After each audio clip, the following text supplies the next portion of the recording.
Raíssa, estou chegando com mais um podcast do blog Softball Não. Nessa manhã de domingo, nós temos agora 29 graus aqui em Natal, sensação térmica de 28 graus. O tempo parece estar aí preparando para uma chuva, embora a previsão só aponte chuva lá para as 5 da tarde, uma chuva um pouquinho mais forte. Depois das 11 da noite, aí já bem mais fraca. O inverno chegou, a temperatura até melhorou à noite, mas de dia o calor continua, né? Nada de melhorar essa temperatura aqui pra gente. Bom, hoje com o tema então do VAR, né? O VAR e o Fair Play, esse Video Assistant Referee, né? O árbitro de vídeo, né? Auxiliar de vídeo e o jogo limpo, né? Essa é a minha esperança pelo que eu tenho visto dessa Copa. Lógico que é um aparato muito grande, nós não vamos imaginar que esse mesmo aparato esteja à disposição de todos os jogos de futebol do mundo. Claro que aqui eu não estou contando as peladas, seria óbvio não contar com as peladas, mas eu falo até mesmo dos campeonatos nacionais, para se ter uma ideia. Neste ano houve a possibilidade da gente ter esse VAR tão falado aí no Campeonato Brasileiro aqui, na Série A, mas os clubes recuaram porque sairia do dinheiro deles, não sairia do enorme dinheiro da CBF, que não quer abrir mão de nenhum centavo, afinal tem que sustentar as federações e seus afiliados aí, Brasil afora e Rússia adentro, né? O povo está visitando aí a Rússia, as custas aí do convite da CBF. E não dava para abrir mão desse dinheiro, é óbvio, né? Muito melhor investir nisso do que investir no árbitro de vídeo para que o futebol seja um pouco menos injusto. Mas, e aí se não tem na Série A, imagine se teria na Série B, na Série C, imagine aí na Série D ou mesmo no estadual daqui, é querer demais, né?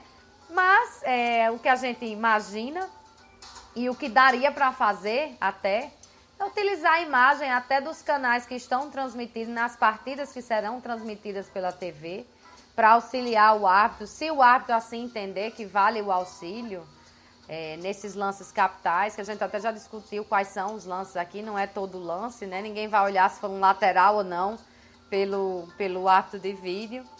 Mas a gente já começa a ver um certo movimento. Eu vou dar o exemplo aqui de Neymar e o pênalti que foi e depois não foi. Aliás, Neymar já entrou para a história das Copas, o Brasil também, mas Neymar principalmente, como o primeiro jogador a ter um pênalti marcado pelo juiz e que foi revisado para o contrário, né, para não pênalti pelo árbitro de vídeo, porque só o que vimos nessa Copa até então eram os árbitros deixarem os lances passar e quando os assistentes que estavam lá assistindo ao vídeo chamavam, então o pênalti era marcado. No caso de Neymar, até eu comentei isso com um grupo de alunos ontem. Se vocês observarem o replay do lance e olharem para o árbitro explicando aos jogadores da Costa Rica como se deu o lance, ele faz um movimento com a perna, assim, com o joelho, como se dissesse que o pênalti teria sido feito pelo jogador com o joelho, com a perna, nada daquela mão que o povo disse que foi a mão que impediu o Neymar de seguir um pênalti claro. Ele faz o gesto com o joelho, eu até disse, vixe, na hora mesmo eu comentei, ele viu o pênalti de outro ângulo, né? Ele não viu pela mão que todo mundo viu lá do jogador da Costa Rica. Então, quando o lance voltou, ele não viu joelho nenhum e não foi pênalti. Na minha modestíssima opinião, também não foi pênalti. Eu já disse, o futebol é um esporte de contato, basquete, esporte de contato, handball, esporte de contato. Se você começar a marcar toda hora que uma mão encosta no braço, segura, lógico, tem que ser uma coisa mais grotesca para ser. Mas se toda hora que for esse encontrão virar pênalti, virar falta, ninguém vai mais nem assistir o jogo, porque não tem graça. A gente vai ter mais jogo parado do que jogo rolando. E nesse ponto a arbitragem brasileira é muito ruim, vem melhorando.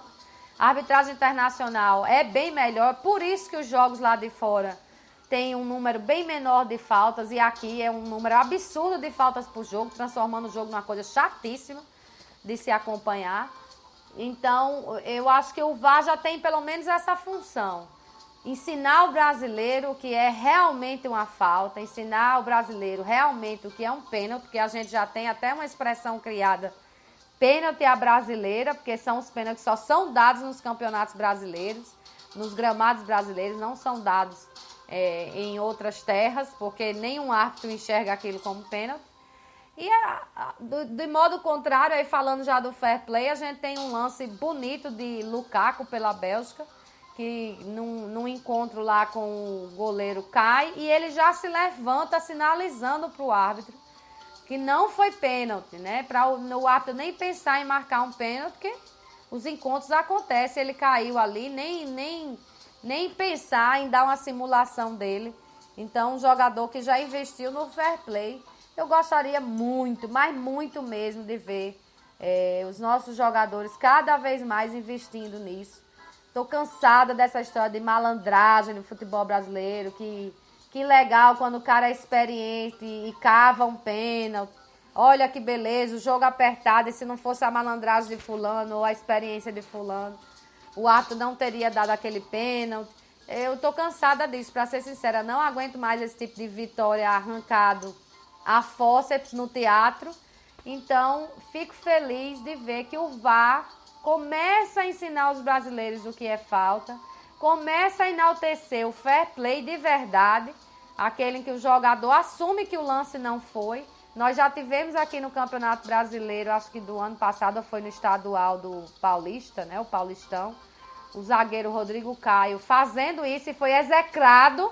É as coisas do Brasil, e a gente ainda quer cobrar que não haja corrupção na política e ainda reclama que os políticos não nos representam. Eu fico meio chocada às vezes com essas coisas.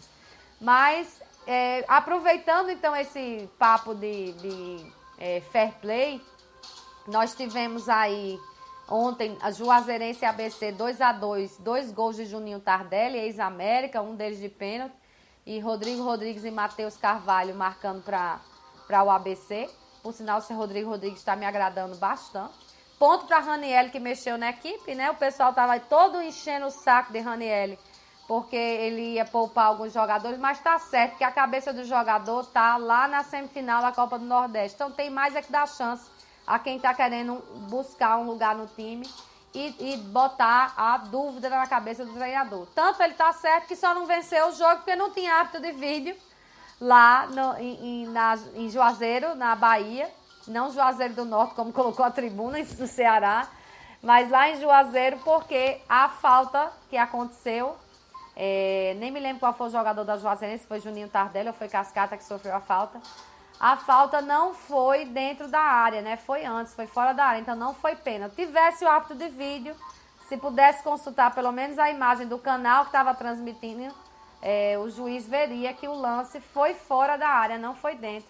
E muito provavelmente, então, a ABC teria arrancado sua vitória depois de tomar 2 goleadas e vir em uma sequência de... Goleadas não, né? 3 nunca é goleada, mas placares, assim, bem chatos, né? Para quem perde de 3, né? Perdeu de 3-0, de 3-1 e ainda perdeu lá no Maranhão para o Sampaio Corrêa, mas aí pela Copa do Nordeste. Então, tivesse o VAR, talvez o resultado fosse outro. É claro que eu vou sempre achar bom que tenha um vídeo para essas coisas. Não para ficar interpretando se a mão ali no peito foi ou não falta, porque isso é demais. Falar nisso também, tivesse esse árbitro de vídeo e nós não teríamos essa goleada de hoje, Inglaterra 6, Panamá 1, porque o Panamá nem na Copa estaria. Quem estaria seriam os Estados Unidos, que terminaram eliminados com um gol fake do Panamá contra Honduras, fez 2-1, e esse resultado tirou dos Estados Unidos a sua vaga nas Copas, uma seleção que já tem uma certa tradição, disputando Copa, inclusive já foi até terceiro colocado numa Copa lá de 1930, salvo engano, ou 34, e então colocou o Panamá com um gol que não foi gol, porque a bola não ultrapassou a linha, precisa ultrapassar completamente para ser gol. E como não tinha árbitro de vídeo, então a gente acompanhou o Panamá se classificando e marcando hoje seu primeiro gol, numa goleada terrível, quase que dá os 7-1 lá da Alemanha contra o Brasil para nos assustar, mas ficou no 6, né? Até o Panamá conseguiu segurar a Inglaterra e a gente não conseguiu segurar aquela Alemanha. Falar em Alemanha também. Aula de futebol a Alemanha deu contra a Suécia, né? É a seleção que ensinou o mundo a jogar nessa compactação das linhas, na posse de bola, mas mostrou também que quando é preciso vencer, consegue acelerar o jogo, consegue partir para cima, né? Não é aquela história de não, vamos na paciência, não tem nada de paciência, tem que vencer mesmo, tem que partir para cima. E ontem, com um jogador a menos, conseguiu a sua vitória. Um golaço lindo de Toni Kroos, que havia falhado no único, né, gol da Suécia. Ele quem perde a bola ali e permite aquele contra-ataque fatal da Suécia. Então, para se redimir, fez aquele golaço. Acho até uma crueldade alguém dizer que aquele goleiro da Suécia falhou no lance. Acho que é falta de visão. Pega a câmera, olha quando a bola aparece para o goleiro e vê se dá para ele ir buscar aquela bola com aquela curva que foi feita. Só pode ser gente que estava torcendo contra a Alemanha dizer essa crueldade de que o goleiro da Suécia falhou num lance lindíssimo de Toni Kroos. Mas para mim, independente da Alemanha passar ou não, ficou a aula de futebol. Que quando se quer, se parte para cima, se massacra a seleção que está do outro lado, mesmo quando você está com um jogador a menos. E olha que a Inglaterra tinha tido um jogador substituído logo no iniciozinho do jogo por uma contusão, né? Ele teve um acidente lá com o jogador da Suécia, a chuteira bateu no nariz, não estancou o sangue de jeito nenhum, ainda ficou 4 ou 5 minutos fora, tentando estancar o sangue, nada do sangue estancar, e aí ele precisou ser substituído. Então já desorganizou, como os técnicos gostam de dizer, o que ele havia preparado, além de ter tomado um gol cedo, né? O Joachim Löw, o técnico da Alemanha, além de ter tomado um gol cedo, ainda sofreu essa modificação. Depois ainda perdeu o Boateng expulso. Mesmo assim, foi para cima e venceu. Independente do que aconteceu com a Alemanha, ficou a aula do futebol dessa Copa, nesse jogo. Alemanha e Suécia deveria ser assistido por todo treinador de futebol. Nessa nova linha, que todo mundo quer seguir a linha de não atacar, só ficar tocando. Então, é preciso atacar quando se precisa mesmo. Ainda sobre a Copa, gente, se der empate, o regulamento dessa Copa é super louco. Além de considerar lá gols prós e não sei o quê, ainda tem. Se houver empate entre duas seleções, vai considerar só o resultado entre elas. Quer dizer, nessa última rodada a gente vai ter um monte de jogo decisivo. Começa amanhã a última rodada. Um monte de jogo realmente decisivo. Porque se está empatado, sair o resultado ali é o que vai definir. Se continuar empate, nós vamos ter, então, cartão amarelo tirando 1 ponto, o vermelho indireto tirando 3 pontos, o vermelho direto tirando 4 pontos na hora do desempate entre essas equipes.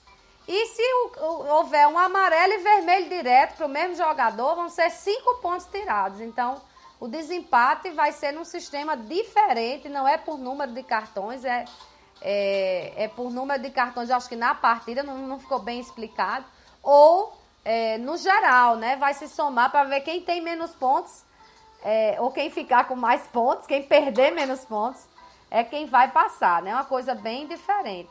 Sobre o América, não tem muito o que dizer, só a lamentar, né, o América vai de mal a pior, tá parado e parece que não aprendeu a lição de ficar parado. Continua aí sobre o comando de Valmir Nunes, que deve ser bem intencionado, mas que não entende nada. Está comprovado desde 2016 que futebol não é a praia de Valmir. Desde o anúncio de jogador que não existe, até fazer certas picuinhas dentro de elenco e tudo. E agora tá aí, os jogadores todos saíram na boa e o pessoal da casa ficou no prejuízo. O América está com os salários atrasados, o pessoal que ralou, que é quem realmente trabalha para manter o clube de pé, com esses trocas ridículos de treinadores e de jogadores, que essa diretoria, não só essa, eu estou dizendo essa porque aqui está agora, mas o troca-troca ridículo que virou mania no América, né? Então, é hora de repensar o América pro próximo ano, mas parece que está difícil repensar. O ideal, o que o América pensa como ideal é manter Valmir Nunes, desfazer o clube todinho, começar tudo de novo. A gente já viu esse blá blá blá como eu digo, lá de 2016, de 2015 para 2016, e não deu certo, e vai continuar não dando certo, porque não se aposta em base, não se aposta em jogador daqui, não se aposta em trabalho sério de treinador. O que se gosta mesmo é de a cada 45, 60 dias mudar tudo. Parece que é super legal mandar jogador embora 15, traz 15, né? Deve ser muito agradável, só que as finanças do clube estão sofrendo com isso. E parece que ninguém enxerga, né? Que é ruim para o clube ter que despender todo esse valor sem ter dinheiro e ficar dependendo de abnegado, que depois quer receber o dinheiro. Legitimamente quer receber seu dinheiro. Só que deveria dar um desconto, né? Já que é esse mesmo povo que te empresta dinheiro ao clube, é o mesmo povo que leva o clube a decisões erradas e a precisar gastar mais do que tem. Bom, é isso, né? Nessa proposta de podcast mais curtinho, eu tô até avançando no tempo ainda, mas certamente no próximo já limitado mesmo o tamanho desse podcast. Espero que vocês tenham gostado. Mandem suas sugestões e críticas aí pelas redes sociais, pelo blog. E vamos ver essa semana aí da Copa, o que é que vai rolar. O ABC joga na quinta, 9h45 da noite, na Copa do Nordeste. Um horário ingrato, mas tem que fazer sua parte lá contra o Sampaio, se quiser chegar à final da Copa do Nordeste, muito provavelmente contra o Bahia. E o Brasil vai ter que ralar também. Por incrível que pareça, nós temos uma seleção que chega à última rodada sem estar classificado. Ainda tem quem reclame quando eu digo que a safra é ruim. Lógico que não digo que é ruim no sentido de perna de pau, mas muito abaixo do que o futebol brasileiro está acostumado a ser e a fazer. E ainda precisa crescer muito para a gente dizer que é uma seleção toda ela formada de extraordinários, de craques, né? Mas vamos torcer, quarta-feira então, para o Brasil conquistar sua vaga aí para as oitavas de final e começar a ir mudando sua história, quem sabe já contra a Alemanha, nesse confronto que pode ser a vingança de 2014. Boa semana a todos, né? Renovo o convite para sexta, 7 da noite, sobre outros assuntos, também sobre Copa, agora está tudo sobre Copa, né? Não poderia deixar de ser. E no domingo, às 11, de geral, depois desses jogos da manhã, também sobre futebol daqui, além da Copa. Boa semana a todos e até lá!